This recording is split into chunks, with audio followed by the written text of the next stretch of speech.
Queridos, a paz do Senhor, é um prazer estar com vocês em mais uma pré-aula. Hoje lecionando a aula de número 3, que tem por título a aula maravilhosa, A Esperança, a Volta de Jesus. Esperando a volta de Jesus. Hoje eu tenho dois grandes homens de Deus aqui comigo, um já conhecido de vocês, que é o evangelista Alex, e está comigo hoje o presbítero Jackson. Tem muito tempo que eu queria trazer aqui, ele estava me enrolando, mas hoje ele veio, para a honra e glória do Senhor. Nós somos aqui de Teófilo Otoni, Assembleia de Deus, ADTO, Assembleia de Deus, Ministério Teófilo Otoni, EBP, Escola Bíblica de Professores em Foco. Querido, pegue seu papel, pegue a sua caneta, e hoje nós vamos falar de um tema muito bom, um tema muito propício para a ocasião que nós estamos vivendo. Como sempre, você que compartilha a nossa lição, você que curte a nossa lição, você que dá um like e principalmente você que tem colado e copiado tudo que nós falamos aqui na bancada, eu quero iniciar mandando um forte abraço para você. As primeiras pessoas que compartilham e deixam escrito para toda a bancada da EDP, eu sempre mando um abraço. Então eu vou iniciar mandando um abraço para o diácono Márcio Pedro, lá do Rio de Janeiro, ao Agnaldo Gonçalves, ao Edivaldo Tavares Lourenço, ao diácono Isaías Conceição da Silva, ao meu xará Elias Santos, e com ele está a Alessandra, ao Luiz Ricardo de Paulo, ao diácono Paulo Paulino, lá em João Pessoa, terra longe, ao Luiz Peixoto e a Camila Peixoto, que sempre pede lição e sempre escreve para toda a equipe da IBP. E também ao professor Heleno, lá na ilha de Itamaracá, no Pernambuco. Grande abraço, que Deus te abençoe, meu querido. Nós vamos ler tópico a tópico e vamos discutir, debater tópico a tópico. Não deixe escapar nada dessa lição. Essa é a revista sobre escatologia, é uma revista maravilhosa. Então não perca tempo com outras coisas a não ser o estudo sistemático dessa revista. Vou começar com a introdução e está comigo hoje o presbítero Jackson. Fica à vontade, meu querido, está em casa. A todos, boa noite. É uma satisfação, uma grande alegria poder hoje atender a um convite do nosso amigo pastor Elias, que Deus possa abençoá-lo nesse projeto tão inovador, tão necessário, que é uma explicação mais didática da revista da Escola Bíblica Dominical. Também quero cumprimentar o evangelista, nosso querido amigo que aqui conosco compõe a bancada nesta oportunidade. Queridos, vamos à introdução desta lição e claro que as dúvidas serão sanadas através dos colegas que hoje me dão a honra de começar fazendo aqui a leitura nesta oportunidade. Vamos lá. Nos diz assim: ninguém sabe o dia e a hora em que Jesus voltará. A palavra de Deus nos revela quando se dará esse grandioso acontecimento. Logo é indispensável estarmos preparados para aquele dia que tanto ansiamos. Precisamos viver em santidade, pois Jesus poderá voltar neste minuto em que você está lendo esta lição. Você está preparado? Infelizmente, há muitos cristãos que não estão preparados para subir ao encontro do Salvador. E esses estão descuidados, adormecidos, assim como as virgens loucas da parábola de Mateus 25. Muitos estão sem um azeite, que representa o Espírito Santo. Outros negligenciam o testemunho cristão e acabam por escandalizar o Evangelho. No entanto, a volta de Jesus será repentina. A surpresa é o fator preponderante. Por isso, a santificação é o requisito fundamental para o encontro com o Senhor nos ares em sua volta. 1 Tessalonicenses, capítulo 5 e versículo de número 23. Eu acho, já vamos começar sobre essa introdução, eu acho impossível, acho que a bancada comigo vai concordar, é impossível você iniciar essa lição sem dar uma rápida passada pela leitura bíblica em casa, e principalmente se você não dá uma olhada em Mateus 24, versículo 15. É de extrema. Eu queria até que os meus companheiros que estão comigo aqui, Mateus 24, versículo 15, quem estiver com a Bíblia aberta, eu vou agradecer demais para ler para mim aí. Presbítero Jacques, sinta vontade, meu querido. Nos diz assim, Mateus capítulo 24, verso 15: quando, pois, virdes o abominável da desolação, de que falou o profeta Daniel no lugar santo, quem lê entenda. Então os que estiverem na Judéia fugirão para os montes. Prossegue? Não, só nesse ponto em específico. Então anote aí, querido, nessa introdução, eu sei que eles vão falar muitas outras coisas sobre essa introdução, eles estudaram muito, o termo a abominação desoladora, isso deve ficar muito claro para você partir, nós vamos colocar como princípio dessa introdução, que essa expressão ela foi tirada do livro de Daniel 9, versículo 27, 11, 31 e 12, versículo 11. Aqui ela se aplica, você deve anotar isso que vai passar de aula, especialmente na destruição de Jerusalém e a profanação do templo pelo exército romano, que aconteceu no ano 70 depois de Cristo. Isso é interessante. Lucas 21, o professor Alex estiver com a Bíblia aberta, Lucas 21, versículo 20, fala sobre isso. Outra coisa interessantíssima que nós devemos lembrar sobre essa introdução, que também está em Lucas, foi por Mateus, como leu aqui o presbítero Jacques, 24, versículo 15, o que lê, entenda. Essa frase ela é séria, porque ela é uma advertência à comunidade cristã. Porque esse versículo ele traz um sentido oculto para quem estava de fora. Só entende quem tem a unção do Espírito e quem crê na promessa. Achou para mim, meu querido? Sim, Lucas capítulo 21, versículo 20, o sermão profético continua: a grande tribulação. Mas quando virdes Jerusalém cercada de exércitos, sabei então que é chegada a sua desolação. Versículo 21, isso. Então os que estiverem na Judeia, que fujam para os montes, e os que estiverem no meio da cidade, que saiam, e os que estiverem nos campos, que não entrem nela. Há nesse sentido, e nós vamos falar sobre isso aqui, nós vamos tratar desse assunto, algo maravilhoso, que é o próprio Jesus falando. É o próprio Jesus falando sobre a perseguição que Jerusalém iria sofrer. Quando nós pegamos isso, nós cristãos entendemos o Mateus 24, versículo 15, e nós arremessamos para uma promessa futura, a partir do versículo 22, nós vamos ver a retirada dos escolhidos. Isso é muito interessante. Já no versículo 23, nós vamos ver que o próprio Jesus diz que muitos virão no meu nome dizendo ser o Cristo. Isso é magnífico você discutir em sala, porque já está acontecendo na atualidade. Haverá muitas heresias de falsos mestres, isso já está acontecendo em nosso tempo, e grandes milagres, coisas extraordinárias. Essas coisas extraordinárias aconteceram no tempo de Jesus, eu acho interessante nós frisarmos isso, e está acontecendo no nosso tempo. E há um versículo que nos chama a atenção, em Mateus 24, 15, 23, 22, 23, que diz que eles seriam como abutres sobre cadáveres. Isso no sentido espiritual nós vamos entender que, escatologicamente falando, esse cadáver é a pessoa espiritualmente morta. E nós estamos vendo que hoje existem muitas pessoas espiritualmente mortas. E é por isso que os homens na atualidade gananciosos estão dominando essas pessoas. Então, são cadáveres. E os abutres são os falsos pastores que nós estamos vendo na atualidade. Ok, querido? Eu sei sobre esse tópico, pode ficar à vontade. O presbítero Jacques, o evangelista Alex, querem falar alguma coisa sobre a introdução? Professor, anote tudo. Fique à vontade, meus queridos. Interessante, pastor Elias. Eu quero também agradecer pelo convite. É uma honra estar aqui juntamente com o presbítero Jacques, o pastor Elias, compondo essa mesa de bênção e louvando a Deus por esse canal de edificação, tanto de professores como também de alunos que ouvem, que participam, e eu tenho certeza que Deus tem edificado a sua obra através desse trabalho.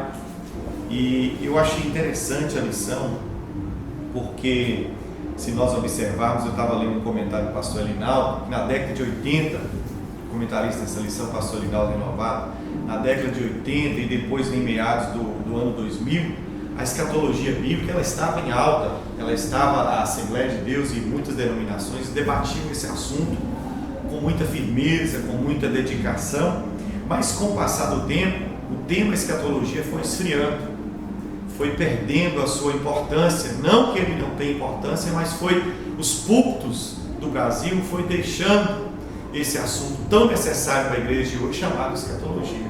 Mas eu glorifico a Deus porque a CPAD, através das lições, trouxe de volta esse tema tão necessário, pois estamos vivendo nos últimos dias, sabemos que Jesus está voltando a qualquer momento, e nós não poderíamos deixar de agradecer a Deus por esse assunto tão importante e também fazendo jus ao título da lição, esperando a volta de Jesus. Não é ainda o arrebatamento, mas a maneira que os cristãos devem se portar no que diz respeito a essa promessa de Deus, que é o arrebatamento da igreja. E eu pesquisando ali, lendo sobre esse termo esperar, do dicionário Aurélio, diz que esperar significa ter esperança, aguardar, confiar. E uma frase que me chamou a atenção, pastor Elias: estar na expectativa de que algo vai acontecer.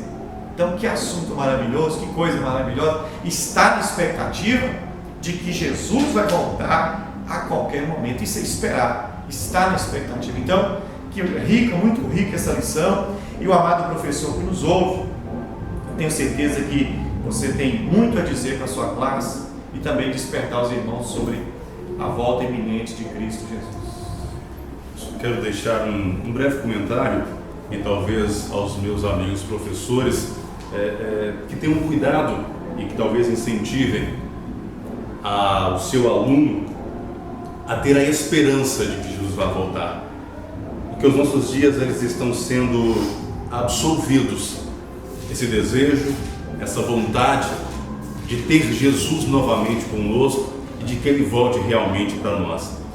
É importante que nós voltemos a crer nesta verdade, porque o nosso grande problema, às vezes, é que temos falado, e às vezes muito pouco a respeito deste assunto, que talvez seja o assunto, na minha opinião, depois do crente aceitar a Jesus Cristo, é a volta dele para buscá-lo. E às vezes nós, por certas circunstâncias, digamos até mesmo existenciais, por tempos em que nós estamos vivendo, se entendermos que um tempo de grande tecnologia, de grandes facilidades tem chegado até nós e tem nos tirado talvez esse alcance maior nessa vertente chamada volta de Cristo. Então, a nossa atenção especial, a sua atenção especial ao seu aluno, para que ele volte a entender a necessidade de realmente voltar a ter a esperança na volta do Senhor Jesus Cristo, que de fato acontecerá. Existem pessoas que já se usurparam do direito de crer que Ele vai voltar. Então, que você coloque isso no coração da sua sala, no coração da sua igreja, para que Deus possa nos abençoar. Nós vamos trabalhar esse tema hoje com algum cuidado, porque é um tema de extrema necessidade para a igreja que hoje milita no nosso Brasil e mundo afora. Eu vou continuar aqui com o tópico número 1, com o Senhor aguardando a volta do Senhor. Pode ficar à vontade, meu querido. Ok, vamos lá. O tópico primeiro nos diz assim: aguardando a volta do Senhor.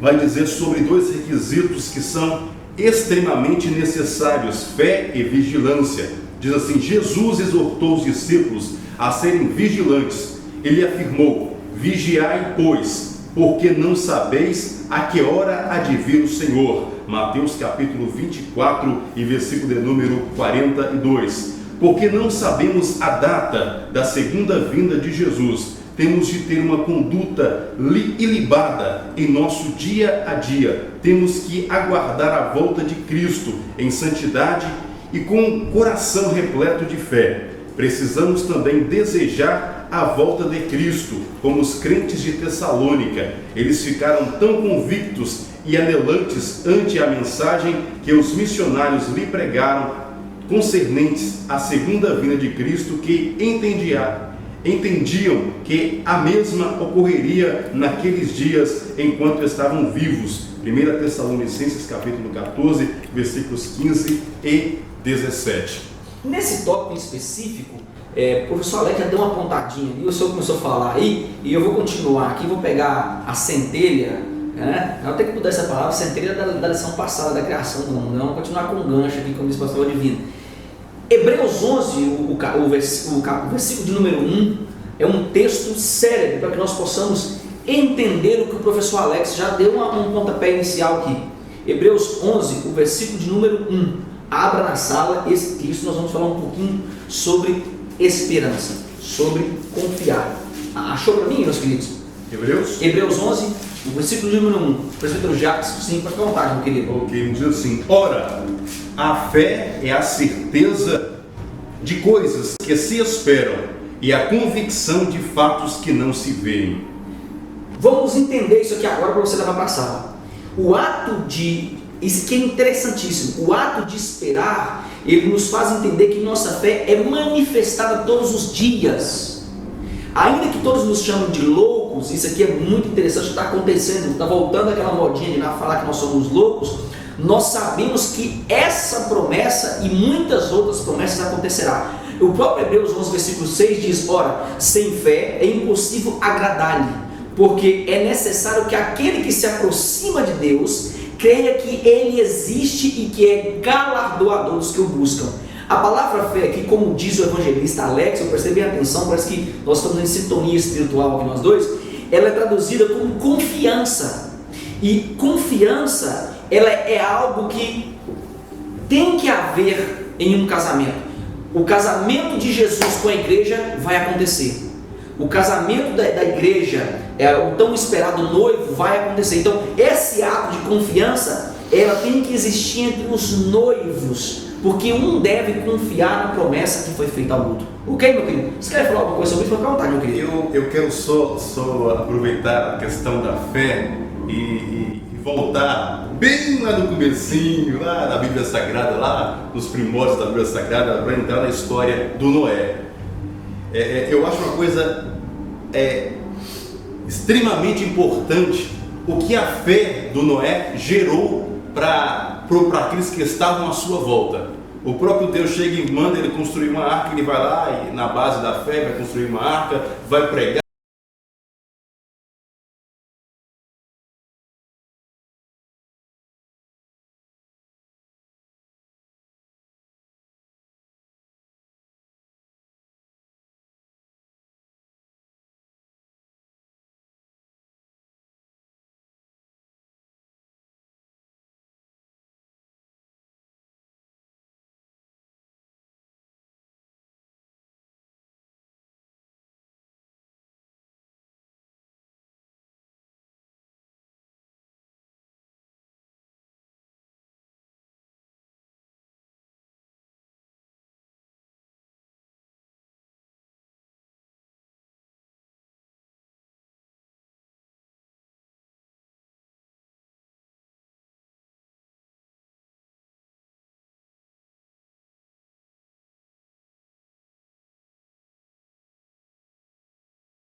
De uma maneira clara, mas a Bíblia diz que Enoque, no capítulo 22 do livro de Gênesis, no capítulo 5, a Bíblia diz que Enoque andou com Deus, viveu 300 anos, depois dos seus 65 anos, Enoque andou 300 anos com Deus. Então esse andar com Deus aí, nos remetendo aqui ao tópico primeiro da lição, para o amado professor que nos ouve, provavelmente, eu tenho certeza disso, que Enoque vivia com fé e com vigilância nesses 300 anos, pastor Elias. Não é muito sério, Confiar. Confiou 300 anos. Hoje nós estamos tendo pessoas nos nossos meios que a atitude de tudo ser muito rápido, eles perdem a confiança. Eles passam a não confiar. Esses homens, o caso de Noé, como diz o presbítero Jacques, como diz o Senhor acerca de Enoque, nós vamos ver que eles tinham uma confiança tremenda em Deus, e a igreja perdeu essa confiança. Nós precisamos voltar aos primórdios, como diz o presbítero Jacques aqui, e analisar esses pormenores, porque nós estamos querendo tudo. Aí nós ajoelhamos para orar já pedindo a bênção, e isso é verdade. Pode continuar, meu filho, fica à vontade. Então esse assunto de esperar a volta de Jesus não pode ficar de fora da nossa vida espiritual. E a lição nos leva a entender que existem maneiras de nós esperarmos a volta de Jesus.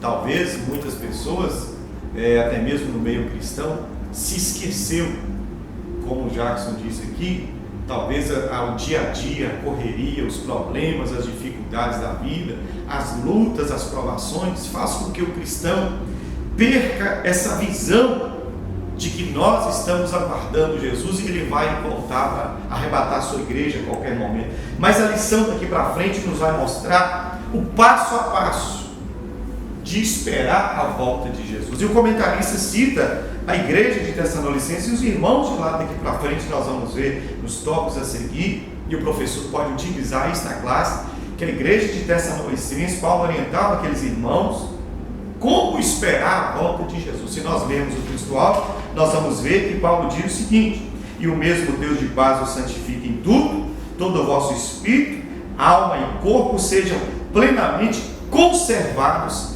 irrepreensíveis para a vinda de nosso Senhor e Salvador Jesus Cristo. Então ele fala de uma tricotomia defendida por ele próprio, um dos maiores defensores da doutrina da tricotomia, Paulo: espírito, alma e corpo tem que estar plenamente conservado. E esse termo conservar, quando ele usa essa palavra, esse verbo em conservar, ele nos leva a entender como se um açougueiro pegasse uma carne, como não tinha geladeira na época, ele salgava aquela carne para ela não perder. E esse termo conservar nos leva a entender que a nossa vida precisa estar plenamente conservada, o nosso espírito, a nossa alma e o nosso corpo, irrepreensíveis na presença de Deus, aguardando a volta do Senhor Jesus. Magnífico, muito bom. Anote, professor. Eu vou continuar aqui com o evangelista Alex, o professor Alex. O tópico 2 diz: cheio do Espírito Santo. Fica à vontade, meu querido. Cheio do Espírito Santo. Jesus ensinou a parábola das 10 virgens em Mateus capítulo 25, para mostrar o que significa estar pronto para o seu retorno.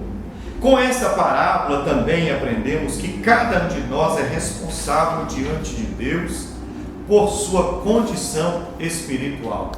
As virgens prudentes representam os crentes fiéis, que esperam a vinda de Jesus em santidade e cheios do Espírito Santo. As prudentes tinham azeite em suas vasilhas. Este azeite representa a presença do Espírito Santo. As virgens loucas ou imprudentes tinham azeite, mas eram pouco. Suas lâmpadas logo se apagariam. Mateus 25, verso 8. As loucas representam os cristãos descuidados quanto à vinda de Jesus, o noivo, e que permitem que a chama do Espírito se extinga. E tendo elas ido comprar o azeite, chegou o esposo, e as que estavam preparadas entraram com ele para as bodas, e fechou-se a porta. Mateus 25 e 10. Sem a presença do Espírito Santo, é impossível o crente esperar a vinda de Jesus de forma santa. Eu acho magnífico esse texto, e quando nós paramos para refletir, eu estou aqui arrepiando. No dia que você está lendo aí, eu estou arrepiando. Essa aula, magnífica essa aula. Quando nós fazemos a comparação, eu estava falando há pouco de um noivado, e nós arremetemos a igreja como noiva, Jesus como noivo, e nós olhamos para os costumes judaicos, nós vamos dizer que o dia do casamento judaico, para os noivos, é como um Yom Kippur. O que é o Yom Kippur? É um dia de perdão. Para eles é um Yom Kippur pessoal. Os noivos têm que entrar numa consagração. É passado jejum, é passado em oração, é passado em atos de bondade, que nós chamamos aqui de Tzedakah, no original, e eles ficam numa reflexão espiritual durante todo o período em que vai antecipar o casamento, em que vai acontecer o casamento. Quando nós fazemos um paralelo com a igreja atual, esperando o noivo, nós vamos ver que o nosso jejum atual, e a própria revista vai entrar numa tese totalmente espiritual, e não sei se minha bancada vai concordar comigo aqui, o nosso jejum espiritual ele é marcado pela presença do Espírito Santo. Por quê? Porque ele é o azeite e nós somos o vaso de barro. Então é a presença do azeite dentro de algo frágil que é o barro. Isso é interessantíssimo. Por que eu estou falando isso? Porque enquanto o mundo lá fora escarnece, entra em bebedice, vive em orgias, nós nos envolvemos com o Espírito Santo para que nós possamos ser separados para o encontro com o noivo. E eu acho interessante, eu queria que o senhor abrisse para mim, presbítero Jacques, já está aqui, Mateus 26, 29, que o próprio Jesus está cumprindo esse mandamento, esse Yom Kippur, essa separação, esse dia, esse jejum até chegar ao nosso casamento. E isso vai acontecer porque Ele mesmo disse em sua palavra. Achou para mim, meu querido? 26, 29, pode vontade. Mateus capítulo 26 e verso 29 diz assim: E digo-vos que, desta hora em diante, não beberei deste fruto da videira, até aquele dia em que o hei de beber novo convosco no reino de meu Pai.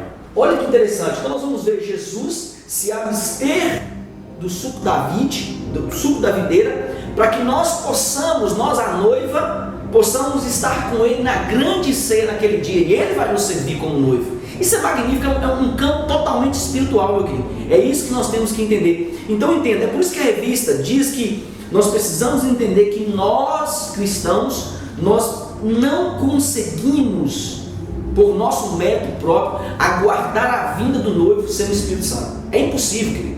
Sem a presença do Espírito Santo é impossível você aguardar a presença, a vinda de Yeshua. Ok? Quer falar alguma coisa? Você fica à vontade, presbítero Jacques, fica à vontade. Só fazer um adendo à sua palavra e ratificar aos corações dos professores que sem espiritualidade não existe cristianismo, não existe salvação.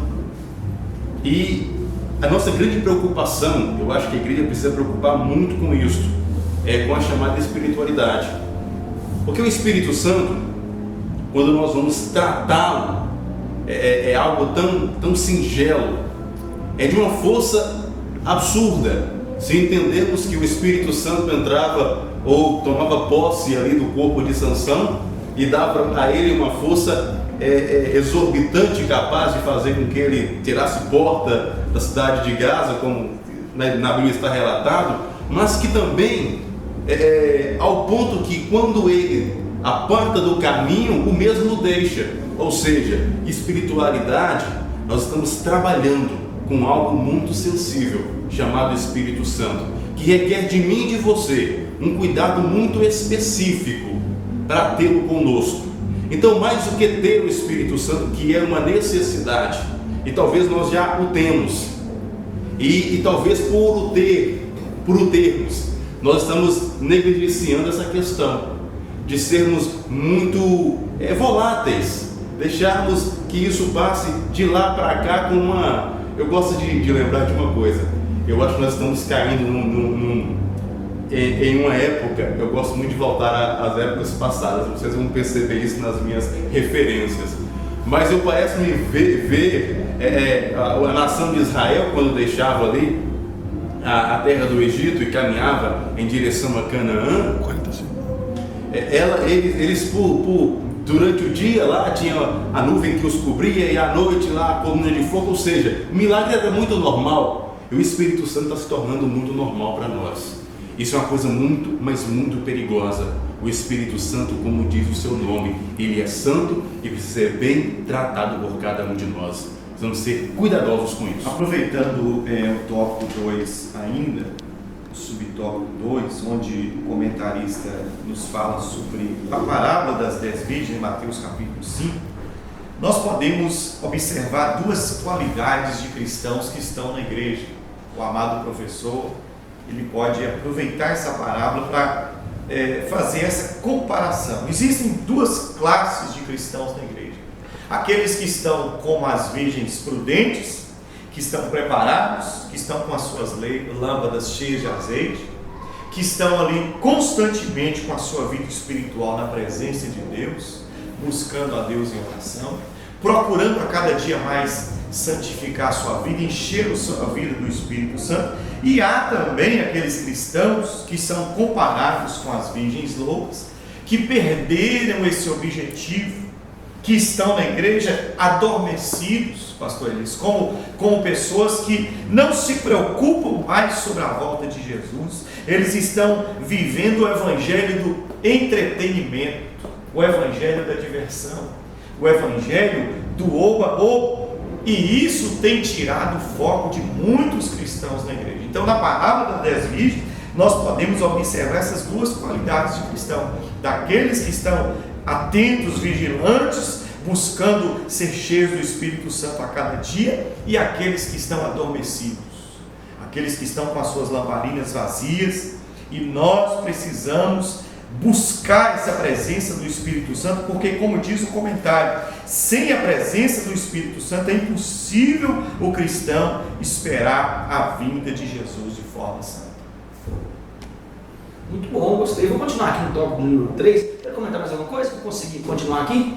Só lembrando de uma coisa importante, eu gosto sempre de lembrar disso. Mateus 24 diz que quando no fim das últimas coisas, no fim do período do homem na terra, que o amor de muitos se esfriaria. Eu gosto sempre de lembrar, você não precisa ser um dos que terá o amor resfriado. Verdade. Nós precisamos lembrar muito disso, tá? Se vai acontecer com alguém, não precisa ser o seu aluno, não precisa ser a sua igreja, não precisa ser a minha pessoa, não precisa ser a pessoa dos pastores que aqui me acompanham. Então lembremos disso. Muito válido isso. Anote, grife, estou com a canetinha verde, grifando tudo aqui na minha revista, anotando no cantinho aqui. O tópico número 3 diz: em santidade e em amor. Ser santo é ser separado, consagrado para o Senhor. A palavra de Deus nos exorta a sermos obedientes e santos em toda a nossa maneira de viver. Sem santidade ninguém poderá ver o Senhor. Santidade é condição indispensável de quem se diz crente e deseja ir para o céu, ao encontro do Senhor Jesus. Que jamais venhamos a amar a prática do pecado, pois Jesus está às portas. O que identifica um crente que vive em vida santa? O que identifica uma pessoa santa? Uma pessoa santa é, antes de tudo, o seu amor altruísta. Jesus disse: um novo mandamento vos dou, que amei-vos uns aos outros, como eu vos amei a vós, que também vós uns aos outros vos amei. Nisso todos conhecerão que sois meus discípulos, se vos amardes uns aos outros. É o amor que identifica se somos ou não um cristão. Quem não ama seu irmão não experimentou o novo nascimento, logo precisa se converter a Jesus Cristo e nascer de novo. Meus queridos, querem falar alguma coisa sobre isso aí? Pode ficar à vontade. Pesado isso aí. São mais duas condições necessárias para aguardar a volta de Jesus em santidade e amor. Parece que esse termo santidade anda um pouco esquecido em muitas igrejas, mas essa palavra que significa ser separado e consagrado para o Senhor continua sendo regra, chave, continua sendo norma cristã e a vontade de Deus para cada um de nós. Não é uma santidade de fora para dentro, mas uma santidade que nasce de dentro para fora, uma santidade produzida não por vontade humana e não por dogmas religiosos, mas uma santidade produzida pela presença do Espírito Santo, pelo desejo de agradar a Deus, pelo temor de Deus no nosso coração. Aí o comentarista toca em outro assunto que parece que continua também, de certa forma, em falta nos arraiais cristãos, que é o amor. E falar essa palavra amor é tão fácil, mas viver o amor que Jesus nos ensinou é muito difícil.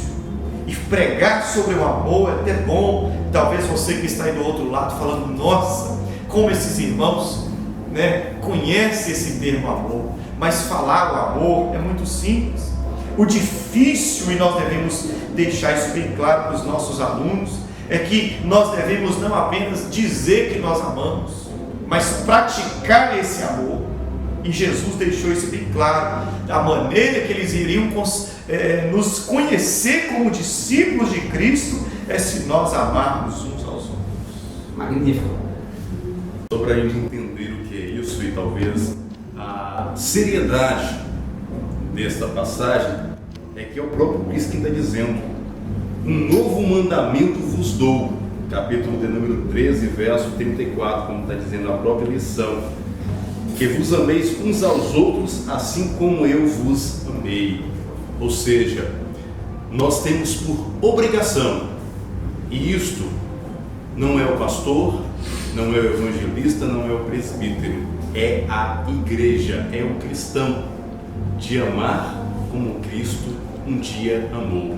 Nós temos um problema muito grave quando nós tratamos com igreja, porque nós entendemos que as maiores responsabilidades estão ancoradas aos homens que têm cargos, e isto não é verdade.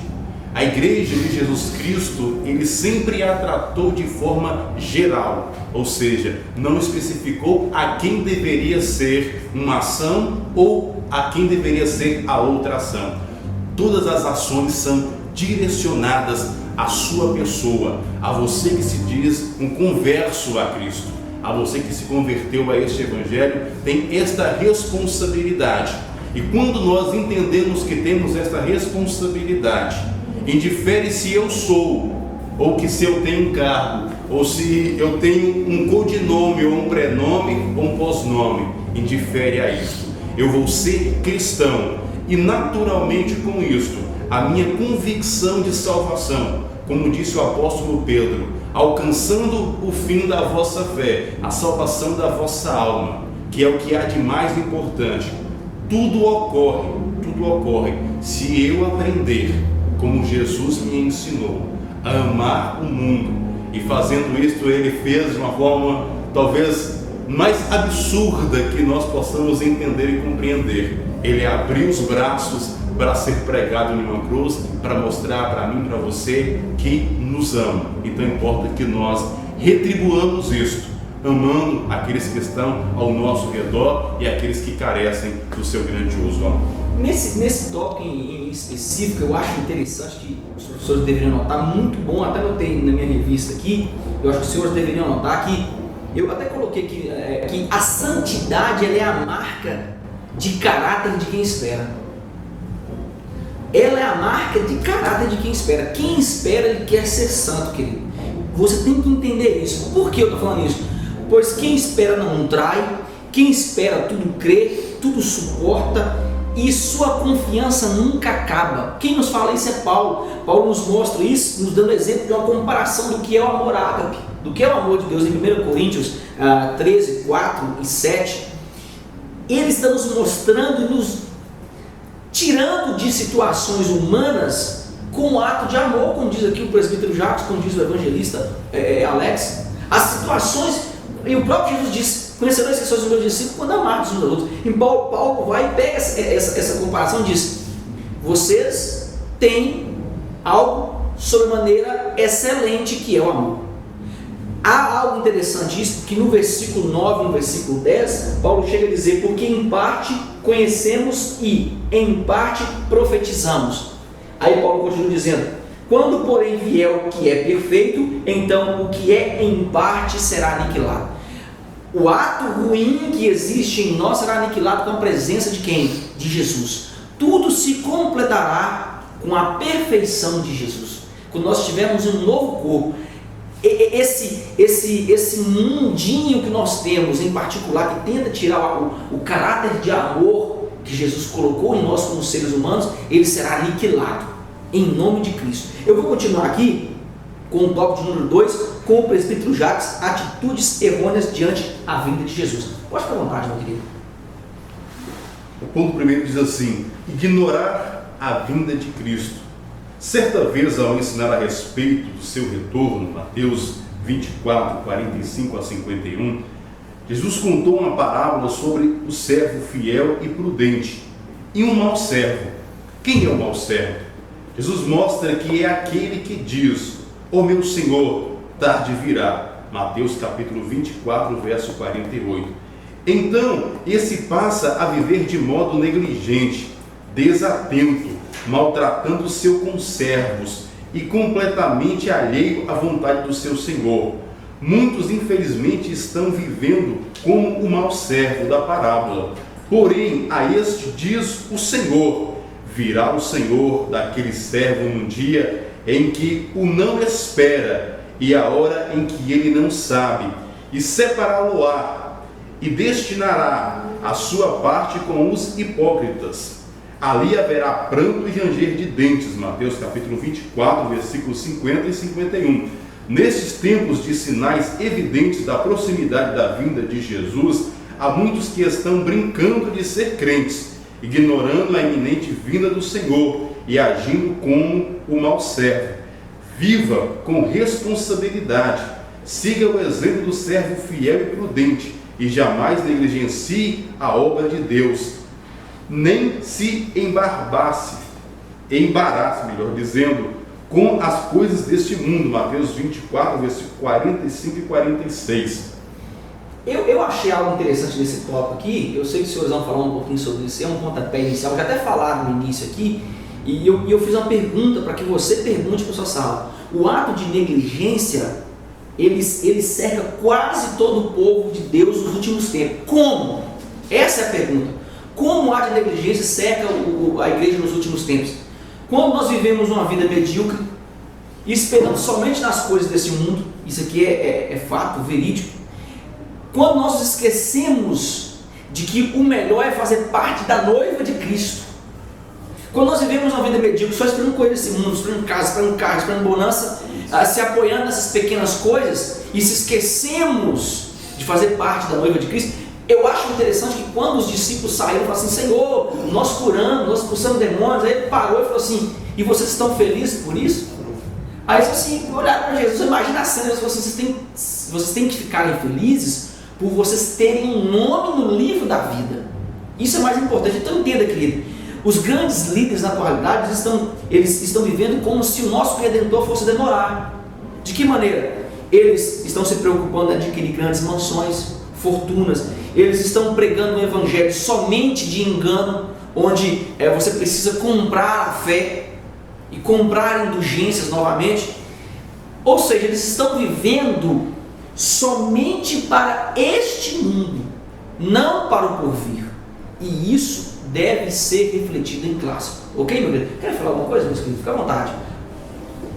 Pastor Elias, o comentarista da lição, ele, no subsídio didático, ele deixa uma pergunta para os professores fazer para a classe.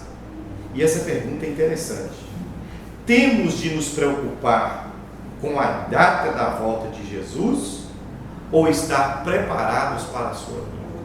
Jesus, ele é muito sabido, se eu posso dizer assim. Jesus, ele é muito sabido. Os discípulos estavam com Jesus uma certa feita, visitando o templo e achando que Jesus não conhecia o templo, levaram Jesus para passear dentro do templo.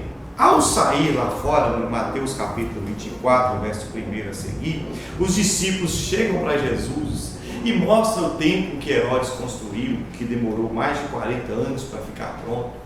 Um templo que era considerado uma das 7 maravilhas daquela época. E eles chegam lá fora e mostra o templo para Jesus e fala assim: Senhor, olha o que eles falam para Jesus. E quando Jesus ia saindo do templo, aproximaram-se dele os seus discípulos para lhes mostrarem a estrutura do templo. No versículo 2, Jesus olha para aquele monte de pedra e fala assim: não ficará aqui pedra sobre pedra que não será derrubada.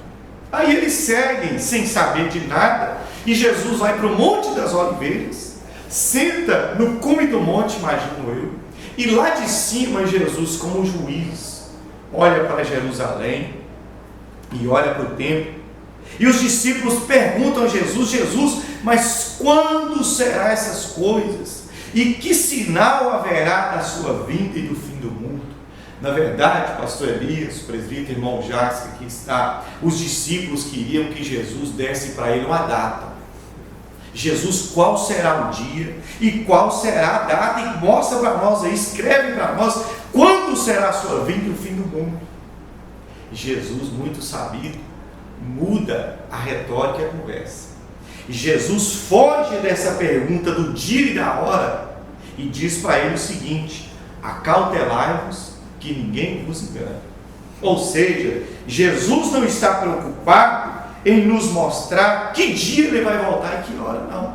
Mas Jesus está preocupado em que eu e o amado professor que está me ouvindo e a sua classe esteja preparada para que ninguém vos engane quando se aproximar aquele período, quando se aproximar aquela data. Então, a pergunta é: temos de nos preocupar com a data ou estar preparados com a vinda de Jesus? Jesus falou para nós e deixou bem claro em Mateus 24 que a nossa preocupação não é com a data, mas sim em estar preparados, aguardando a sua volta iminente, que pode ser a qualquer momento. Eu vou continuar aqui então no tópico de número 2 com a evangelista Alex, escarnecer das profecias. Fica à vontade, meu querido. Escarnecer das profecias. A palavra de Deus nos alerta que nos últimos dias haveriam homens escarnecedores. Sabendo primeiro isso, que nos últimos dias virão escarnecedores andando segundo as suas próprias concupiscências e dizendo: onde está a promessa da sua vinda? Porque desde que os pais dormiram, todas as coisas permanecem como desde o princípio da criação, 2 Pedro 3, versículo 3 ao 4. O apóstolo deu como resposta ao ensino bíblico que indica a matemática de Deus quanto à contagem dos tempos, dizendo: mas, amados, não ignoreis uma coisa, que um dia para o Senhor é como 1000 anos, e 1000 anos como um dia, 2 Pedro 3 e 8. Há teólogos contemporâneos que dizem que a volta de Jesus é apenas uma utopia, um sonho, e isso é escarnecer dessa verdade. Eu fiquei magnífico com o enlace de Jesus Jesus foi magnífico quando diz um dia com 1000 anos, 1000 anos é como um dia. É levar ele do finito ao infinito e do infinito ao finito. Jesus é perfeito. Então entenda uma coisa nesse tópico bem rápido aqui.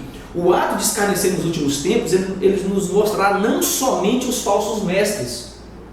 Entenda isso aqui. Mas também aqueles que nunca se envolveram com o Espírito Santo, nunca tiveram contato com Ele, nunca foram batizados pelo seu Espírito e, acima de tudo, nunca entraram num processo de conversão. Por que, pastor, ele está falando isso? A bancada de concordar comigo, querido. Porque todo aquele que se converte a Cristo, ele passa a crer em suas promessas e ele passa a esperar, a confiar. E dentre essas promessas, o próprio João narra algo perfeito em João 14, versículo 1, que diz assim: não se turbe o vosso coração, credes em Deus, crede também em mim. Na casa do meu Pai há muitas moradas, se assim não fora, não vou teria dito, pois vou preparar-vos lugar, e quando eu for e vos preparar lugar, voltarei e vos receberei para mim mesmo, para que onde eu estou estejais vós também. E no versículo número 4, é algo que nós precisamos entender, que é somente quem está em Espírito que entende. Ele diz: e vós sabeis o caminho para onde eu vou. Quem se converte sabe o caminho. Concorda bem, presidente Jackson? Concordo, e quero até só trazer aos nossos amigos Abacuque 3, e versículo 17 diz assim: ainda que a figueira não floresça, nem haja fruto na vide, o produto da oliveira minta, e os campos não produzam mantimento, as ovelhas sejam arrebatadas dos apriscos, e nos currais não haja gado. Todavia eu me alegro no Senhor, e exulto no Deus da minha salvação. Queridos, se você, por um instante que seja, duvidou que Jesus vai voltar, existe algo de errado na sua conversão. Pelo menos é a minha posição. Porque o dia que o homem entende que Jesus é o seu Salvador, ele tira ou joga fora qualquer possibilidade de um dia deixar de crer na sua volta. Ele é amparado pelas promessas do Senhor seu Deus. Então nós temos que ter um cuidado muito, mas muito grande com o que nós estamos vivendo nos últimos dias. Pessoas que se dizem cristãs, mas que quando vai avaliar o seu cristianismo, tudo para ele não tem mais validade. Ou seja, Deus está sempre muito longe e não perto. Espera aí, vamos ver um cristianismo com maior verdade. Jesus, ele cobrava dos seus discípulos que crescem nele, que confiassem nele. E nós parece nos olhar lá no capítulo 8 do livro de Mateus, e versículo número 27, quando eles estão dentro do mar lá, e o vento começa a balançar, Jesus começa a questioná-los: mas onde estão a sua fé? Estão andando comigo e não sabem o que estão vivenciando? Então nós temos que ter o cuidado de não sermos assim. Então, se de alguma maneira a sua fé está sendo falha, converse um pouco mais com Deus, no intuito de que você melhore essa condição na sua vida, porque é de extrema necessidade que você deixe de ter pensamento nesse sentido, de que um dia ele não irá voltar.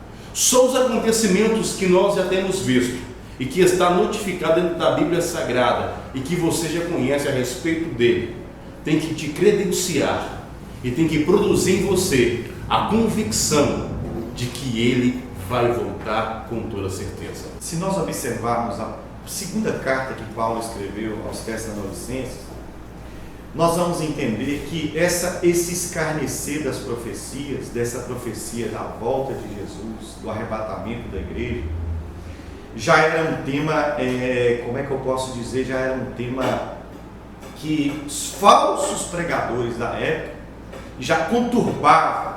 Paulo escreveu a primeira carta aos Tessalonicenses, orientando os irmãos a viverem com a fé, a persistirem na presença de Deus, a não esmorecer diante das tribulações. Mas na segunda carta aos Tessalonicenses, Paulo detectou que havia algumas pessoas deturpando o seu primeiro ensinamento, e alguns irmãos de Tessalonicenses chegaram a acreditar que Jesus já havia voltado, que o arrebatamento da igreja havia acontecido, e eles cruzaram os braços, pararam, estagnaram na fé. Segundo o que nós podemos entender no capítulo 2, o verso 2, o verso 3 a seguir, havia ali no meio da congregação alguém que estava deixando o povo de Tessalônica perturbar. O versículo 2 diz o seguinte: que não vos movais facilmente do vosso entendimento, nem vos perturbeis, quer por espírito, quer por palavra, quer por epístola, como de nós, como se o dia de Cristo estivesse perto. Havia um falso mestre, havia falsas profecias, havia alguém escarnecendo das profecias, e o povo daquela congregação estava ali perdendo a sua confiança no arrebatamento da igreja. Por isso o apóstolo Paulo, ele escreve refutando aquele erro, dizendo para os irmãos que eles deviam esperar a vinda de Cristo prontamente, porque Cristo ainda não havia voltado para arrebatar a sua igreja. Então, existe hoje no nosso meio muitas pessoas escarnecendo da volta de Jesus, dizendo que esse povo é doido, que esse povo está louco. E nós, mais uma vez, queremos reforçar para os amados professores que Jesus está próximo a voltar, não voltou ainda, e devemos estar vivendo em santidade, aguardando a volta do Senhor. Eu vou continuar aqui no tópico número 3, que fala sobre as atitudes do servo fiel ante a volta do Senhor, com o presbítero Jackson. Fique à vontade, meu querido. Tópico 3, ponto 1 diz assim: ter uma vida irrepreensível. Isso só é possível na vida do crente através do poder redentor, libertador, purificador do sangue de Jesus, mediante a fé. Tomemos como exemplo a vida do apóstolo Paulo. Ele tinha uma vida correta, não dava lugar à repreensão, censura ou a crítica pertinentes. Certa vez ele afirmou que andava diante de Deus com toda a boa consciência. Atos 23:1. No capítulo 5 da primeira epístola aos Tessalonicenses, ele exorta os crentes a serem também irrepreensíveis. E o mesmo Deus de paz vos santifique em tudo, e em todo o vosso espírito e alma e corpo sejam plenamente conservados, irrepreensíveis para a vinda de nosso Senhor Jesus Cristo. 1 Tessalonicenses 2:23. Não é somente o corpo físico visível que deve ser conservado puro, mas seu espírito e alma, partes invisíveis, também devem ser conservados corretos. Há crentes que são como os sepulcros caiados, pois em seu interior, em sua alma e espírito, há somente podridão. Esses são arrogantes, invejosos, amargurados, cheios de ódios, etc. Seja santo, ou melhor, sejamos santos em todo o nosso ser, pois em breve Jesus virá. Nesse tópico em específico, eu vejo algo magnífico, que Jesus sempre une e sempre vai unir o elemento homem com o elemento espírito. O homem cai no pecado e Deus o resgata. Então nós precisamos entender que nós, seres humanos, a própria palavra diz, estando num corpo de pecado, se dissermos que não temos pecados, a Bíblia diz que nós somos mentirosos. 1 João 1, o versículo 8. É isso que nós precisamos entender, que através da vinda de Cristo em nossa vida, que nós chamamos de conversão, se permanecermos na luz e passarmos a ter comunhão uns com os outros, isso é magnífico, querido. O sangue de Cristo nos purifica de todo pecado. 1 João 1, o versículo 7. Olha que interessante, diz. Olha o que diz. Se porém andarmos na luz, com ele está na luz, mantemos comunhão uns com os outros, e o sangue de Cristo, seu Filho, nos purifica de todo o pecado. Note isso aí. O que nós precisamos entender, o presbítero Jacques falou aqui, também o irmão Alex também falou, o pastor Alex também falou, que a perseguição, nesse termo em específico, que está falando na revista aqui, ela é a prova de que o ministério, o seu ministério, o meu ministério, o nosso ministério, está num caminho de Deus. Quem fala a verdade nos últimos tempos agora, ele será odiado, diz a palavra de Deus. O próprio Jesus falou isso em Mateus 5, o versículo 11 e 12. Jesus disse: bem-aventurados sois vós por minha causa, vos injuriarem e vos perseguirem, e mentindo disserem todo mal contra vós. Regozijai-vos e exaltai, porque é grande o vosso galardão no céu. Querido, o que nós precisamos entender, outro dia o professor Jefferson, lá de Sorocaba, um grande abraço no coração para você, meu querido. Te amo em Cristo Jesus, meu amigo professor Jefferson, e também o Fábio Segantino, grande amigo. Eles me perguntaram: professor, o que você está fazendo com a perseguição? Porque aqui nós estamos sendo perseguidos, nós estamos querendo nos mostrar, nós estamos querendo aparecer. Eu falei: querido, se você cantar uma música na igreja, você vai aparecer. Se você pregar, você vai aparecer. Se você fizer visita, você vai aparecer. Se você gravar um vídeo, é o que você menos aparecer num vídeo. Quem vai escutar um vídeo de 1h20 de escola bíblica a não ser professor? É só quem ama escola bíblica, quem é apaixonado, querido. Ninguém faz nada na obra de Deus para aparecer. Não. Nós fazemos porque nós temos um coração voltado, principalmente no âmbito da escola bíblica, porque são poucas as pessoas que querem estudar. Então entenda isso. Entenda isso, que você, professor, tem que ser honrado pela atitude de estar assistindo um vídeo, se preparando para uma aula de domingo. Enquanto muitos estão dormindo, você está se preparando para pregar a verdade, o evangelho genuíno. Que Deus te abençoe. Fica à vontade, meu querido. Certa vez, um jovem me procurou e me perguntou assim se a gente cobrava para dar uma aula, para falar sobre qualquer assunto. Muito bem, fala isso aí. Muito bem, muito bom. É bom falar sobre isso. Se a gente cobrava para dar uma aula, ou para dar qualquer tipo de explicação a respeito da Bíblia. Eu disse para ele assim que não, que jamais. Que o fato de estudarmos e de querermos aprender é para entendermos melhor a respeito do nosso Deus. Quando nós temos a oportunidade de passarmos isso a alguém, nos é uma vitória, porque entendemos que aquilo pode edificar uma vida, e naturalmente com isso nós estamos conquistando vidas, que é o mais importante. Então, mesmo que alguém possa nos apontar, lançar alguma coisa contra a nossa vida, eu particularmente escrevo para algumas redes sociais, e a gente às vezes sofre muito com isso, porque somos apontados como alguém que quer aparecer mais do que o próprio Senhor Jesus Cristo. Mas a nossa ideia de cristianismo, e a ideia de cristianismo que Jesus ensinou, é doação. Jesus, em todo momento em que ele estava com pessoas, a sua atitude era doar alguma coisa para alguém. Então, ser irrepreensível, como diz esta lição, também é trabalhar nesse anexo, de dar alguma coisa para alguém. Quando você está trabalhando nisso, de encontrar subsídio, de encontrar algo para dar a alguém, para alimentar alguém, é o mesmo que você está alimentando as pessoas que estão com fome. Então também é uma vertente necessária do cristianismo, até só atendendo ao pedido do pastor Elias aqui, que nos pediu para a gente contar um pouco dessa história. E falando sobre esse tópico, atitudes do servo fiel ante a volta do Senhor, eu gostaria de chamar o amado professor que nos ouve, para uma grande crise que afeta a igreja de hoje, que é uma crise de mornidão espiritual. A mornidão espiritual é uma das sérias consequências do abandono do verdadeiro cristianismo e da apostasia que a Bíblia diz que nos últimos tempos viria sobre a face da terra. Mas essa mornidão também tem a ver com as prioridades que cada cristão escolhe, porque a vida ela é feita de escolhas.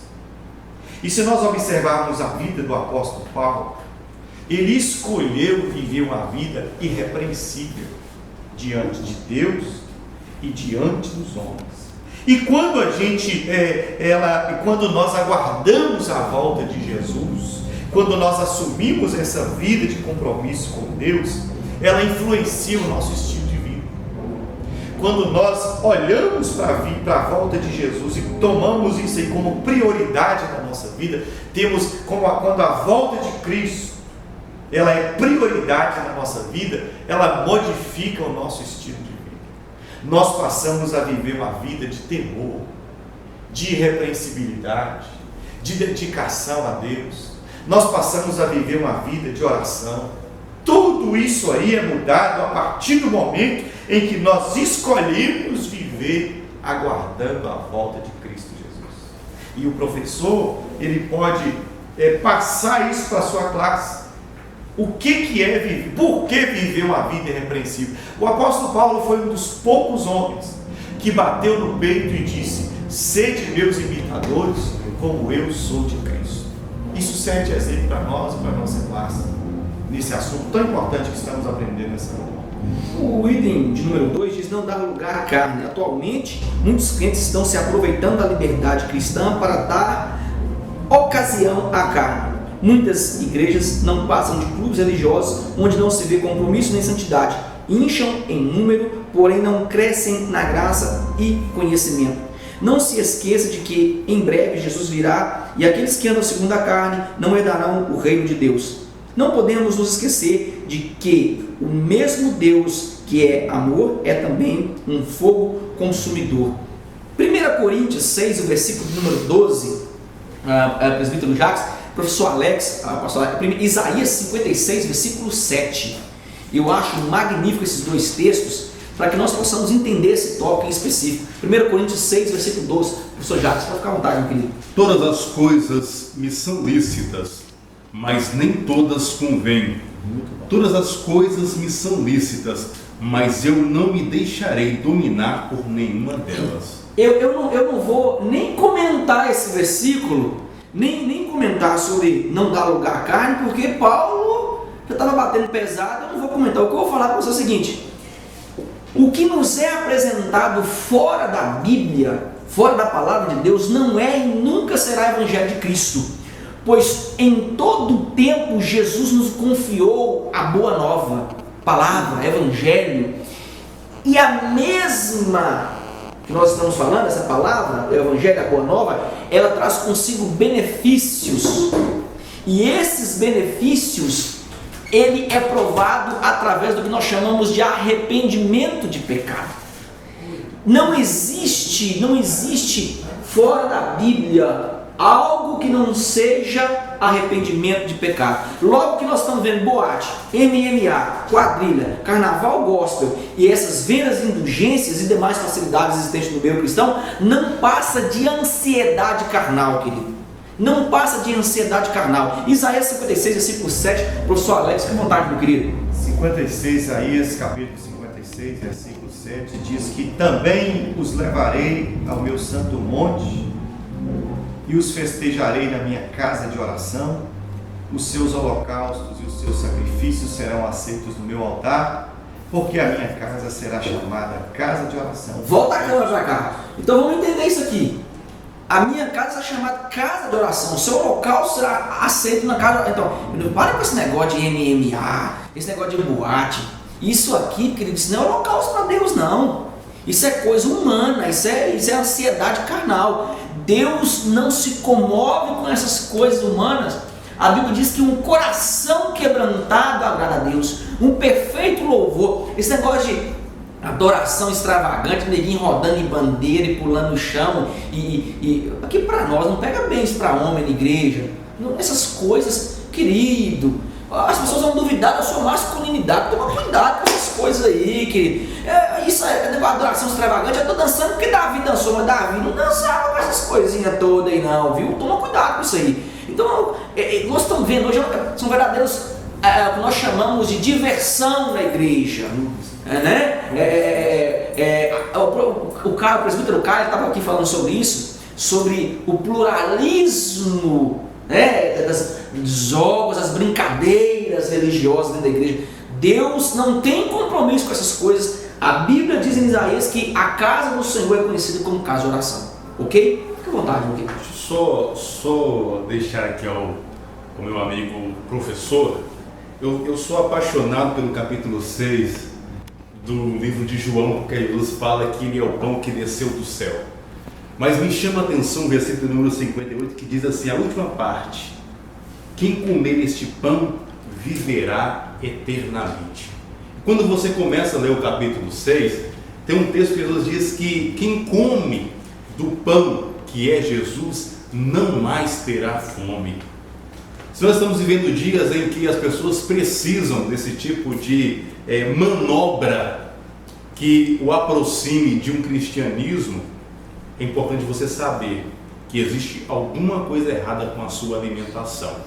A Bíblia diz que o meu Jesus, ele é imutável, que ele não muda e que não tem sombra de variação.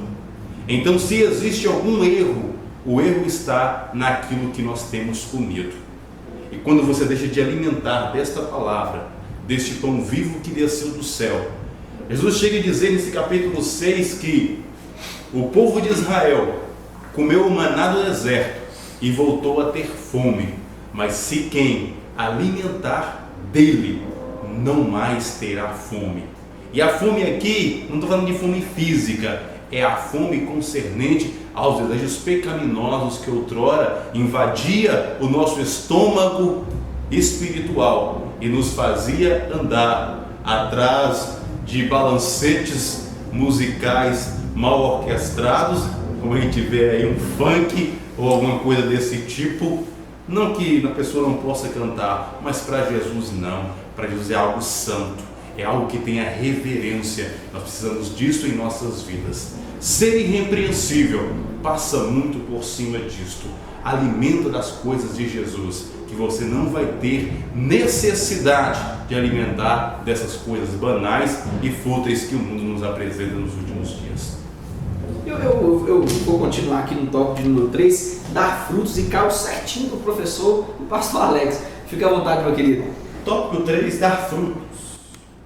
Como crentes, precisamos dar bons frutos até a vinda de Jesus. As lutas do nosso dia a dia e as tristezas não podem nos impedir de frutificar. Trabalhar na obra do Senhor não é nada fácil. Enfrentamos lutas e tristezas, mas logo nos esquecemos de tudo quando vemos almas se rendendo aos pés do Senhor Jesus, sendo batizadas em águas e no Espírito Santo. São, na verdade, os frutos, a glória, o gozo, a alegria e a coroa de todo o nosso trabalho. Trabalhe para o Senhor, seja um semeador, pregue a palavra de Deus enquanto é tempo, pois o dia do Senhor virá quando não podemos mais anunciar a salvação. Ainda existem muitas pessoas para serem salvas. Muitos estão esperando para ouvir a respeito do Evangelho. Faça a sua parte, frutifique, ganhe vidas para o Senhor Jesus. Eu me fiz uma pergunta nesse texto específico para o meu ministério, e eu creio que todos nós trabalhamos na igreja, somos colaboradores, deveríamos nos perguntar: como tenho certeza se o meu ministério está de modo correto? Essa é a pergunta que você deve fazer em sala de aula. A resposta é: a única maneira é ver os frutos que se manifestam no meio do povo de Deus. Esta é a única maneira, é ver as pessoas te enxergarem como um homem temente a Deus e que não tenha o que se envergonhar, que tenha conceito ético bíblico. Isso nos últimos tempos está acabando. Eu tenho um conceito moral, ético-moral, mas não tenho um conceito ético-bíblico. As pessoas pregam tanto sobre o conceito ético, mas se esquecem da ética bíblica. Um conceito cristão, como diz Paulo, Timóteo, abstenha-se. Timóteo, tome cuidado. Nós precisamos ter um conceito bíblico, ético-bíblico, não só conceito moral. E acima de tudo, querido, que tenha certeza de ser um homem salvo em Jesus Cristo. Essa é a certeza de que o seu ministério está dando certo. Fica à vontade, porque eu gostaria de salientar para os amados professores que estão nos assistindo que uma pessoa que diz esperar a volta de Jesus, ele não pode viver uma vida materialista, uma vida baseada no pragmatismo e nem tampouco no hedonismo. São 3 ismos prejudiciais a todos aqueles que aguardam a volta de Jesus. O materialismo é aquela pessoa, o materialista é aquela pessoa que vive com o coração voltado para os bens materiais, para adquirir riquezas dessa terra. A pessoa que vive na prática do hedonismo é aquela pessoa que vive voltada para o prazer passageiro deste mundo. É uma pessoa que se preocupa apenas em satisfazer o seu eu com os prazeres dessa vida. Esse tipo de pessoa, ele perde a sua visão de reino de Deus. E a outra classe de pessoa que pode estar dentro da igreja é aqueles que nós chamamos de pragmáticos ou pragmatismo. Ou seja, quando a verdade não se interessa mais, não tem mais sentido. Quando a verdade deixa de ser um conceito universal. Então, quem aguarda Cristo Jesus, quem aguarda a volta de Cristo, não pode ter essas características. E isso é muito importante o amado professor deixar bem claro para a sua classe, que o materialismo, o pragmatismo e o hedonismo são atitudes, são comportamentos, são sistemas filosóficos que destroem, que tiram a visão do crente de aguardar a volta gloriosa de Cristo Jesus. Eu vou continuar aqui, conclusão, com o presbítero Jacques. Fique à vontade, meu querido. Nos diz assim a conclusão desta tão enriquecedora lição aos nossos corações. Em breve Jesus virá. Você está preparado para a sua vinda? As consequências de nossas escolhas serão eternas. A salvação é individual. Que o Senhor nos ajude a ter a consciência e vivência dentro do padrão divino para esperarmos a volta de Jesus conforme os ditames da sua santa palavra, amando a sua vinda. A pergunta é muito pertinente. Você está preparado para a vinda do Senhor Jesus Cristo? Nós estamos preparados para a vinda do Senhor Jesus Cristo? Ou nós estamos como alguém que está projetando esta vinda para daqui a 20 anos, quando talvez você já tiver passado da casa dos 60 ou 70 anos, quando não mais poderá talvez desfrutar do benefício do potencial físico. Temos que ter muito cuidado com isso, queridos irmãos. Muitos de nós temos caído neste labirinto muito perigoso de querer postergar a volta de Jesus Cristo a fim de que nós possamos ser agraciados dos benefícios mundanos. E quando a própria Bíblia nos diz que nós temos que abdicar desses benefícios e seguir os ensinamentos de Jesus Cristo, a fim de que nós possamos nos aproximar dele, lembrando que devemos buscar primeiramente as coisas que são de cima, para que as demais coisas nos serão acrescentadas. E não acrescentar tudo aquilo que você quer, mas aquilo que você tem necessidade. E talvez o evangelho que nós temos visto alguém pregar hoje é justamente o evangelho que, por pregar tantos benefícios terrestres, impede você de desejar. E quando eu falo de desejo, eu falo de colocar em prática aquilo que o Senhor falou, para que fosse nos abreviado a sua vinda, que é justamente eu e você fazermos aquilo que é a nossa obrigação.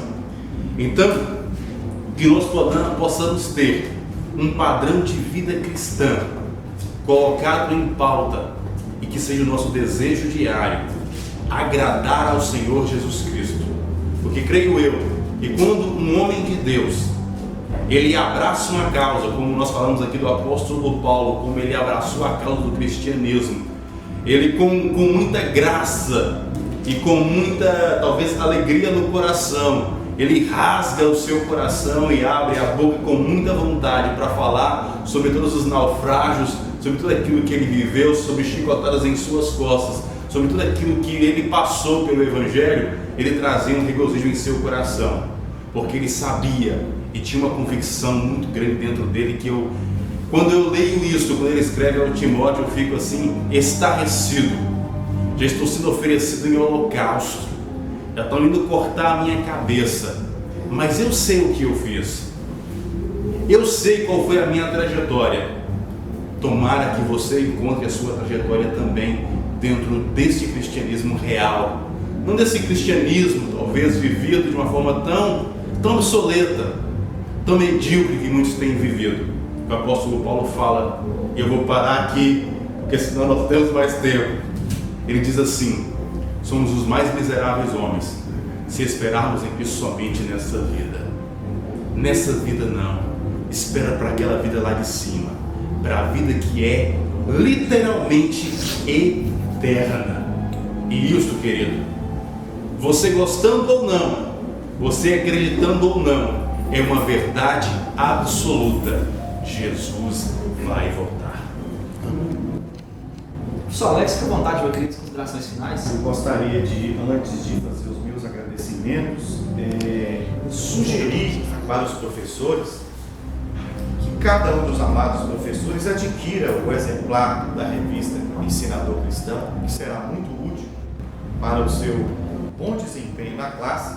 E gostaria também de deixar para os amados professores que repassem para os seus alunos as atitudes do servo fiel ante a volta do Senhor Jesus: ter uma vida irrepreensível, não dar lugar à carne, dar fruto, ler a palavra de Deus e orar. São as atitudes de um servo fiel que deseja, que aguarda a volta do Senhor Jesus. Que Deus abençoe a sua vida, você amado professor, você amado irmão. E eu gostaria de deixar uma palavra para a tua vida nesta noite, nesse dia.